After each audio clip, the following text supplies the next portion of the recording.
Muy buenos días a todos los que están visualizando este video el día de hoy. Mi nombre es Jorge Luis Briñez Guevara, estudiante de Derecho de la Facultad de Ciencias Jurídicas de la Universidad del Atlántico, y el día de hoy vengo a hablar del conflicto armado. Hablar del conflicto armado colombiano significa hablar de una de las etapas más complejas y dolorosas de nuestra historia. Involucra secuestros, homicidios y grandes violaciones de los derechos humanos. Sin embargo, comprender este conflicto no consiste únicamente en analizar los hechos violentos, sino entender a las víctimas y los mayores desafíos que involucran las mismas. En el día de hoy hablaré de este sistema y de las propuestas que había para intentar solucionar esta problemática que ha venido atormentando al país desde hace más de 60 décadas, incluyendo el proceso de paz y la paz total, y entre otros mecanismos de defensa que se intentó realizar para combatir estos grupos armados o todos los conflictos que solucionaron o que no lo han hecho todavía durante tanto tiempo. Para comprender el conflicto armado colombiano es necesario analizar sus causas históricas. Después del periodo conocido como la violencia, el país continuó enfrentando profundas desigualdades sociales, especialmente en el acceso a la tierra, la participación política y la presencia del Estado en muchas regiones rurales. Estas condiciones favorecieron el surgimiento de grupos guerrilleros como la FARC-EP y el ELN durante la década de 1960, quienes afirmaban buscar transformaciones sociales mediante la lucha armada. Con el tiempo, aparecieron nuevos actores, entre ellos los grupos paramilitares, creados inicialmente como una organización de autodefensa, pero posteriormente también se fueron responsables de muchas y numerosas violaciones a los derechos humanos. Este panorama se sumó el narcotráfico, que financió distintos actores armados y prolongó el conflicto durante tantas décadas. Por esta razón, el conflicto colombiano no se puede entender como una simple guerra entre dos únicos bandos, sino un enfrentamiento complejo en que participaron la guerrilla, los paramilitares, las organizaciones criminales y otros actores como el narcotráfico, mientras que la población civil fue la que sufrió las más grandes consecuencias.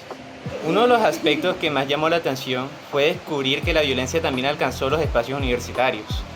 El libro Las fracturas de Alma Mater, Memorias de la Violencia de la Universidad del Atlántico, publicado en 1998, documenta cómo esta institución vivió los asesinatos, la amenaza y las persecuciones en contra de los estudiantes, docentes, sindicalistas durante uno de los periodos más difíciles del conflicto armado. La investigación introduce conceptos como la gestión del miedo, utilizada para controlar, silenciar comunidades mediante amenazas y violencia, y los lugares de memoria, que representan espacios donde los acontecimientos del pasado permanecen vivos en la memoria colectiva.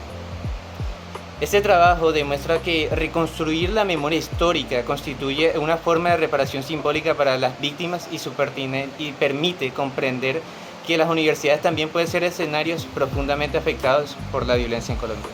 Desde la década de 1980, Colombia ha desarrollado diferentes procesos de negociación con los grupos armados. Uno de los primeros resultados importantes fue la desmovilización del M-19, que posteriormente participó en la Asamblea Nacional Constituyente de 1991. Y contribuyó en la elaboración de la Constitución Política vigente. Más adelante se desarrolló el proceso del Caguán entre el gobierno y las FARC, que finalmente no logró un acuerdo definitivo, pero dejó importantes lecciones sobre los desafíos de una negociación de paz. El proceso más significativo llegó en 2016, con la firma del acuerdo final entre el gobierno nacional y la FARC-EP.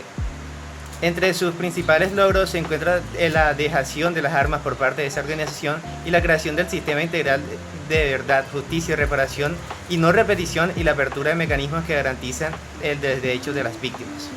Sin embargo, también existen limitaciones como las dificultades de la implementación del acuerdo, las persistencias en los grupos armados ilegales y las nuevas manifestaciones de violencia en diferentes regiones del país. El acuerdo de paz dio origen al sistema integral de verdad, justicia, reparación y no repetición.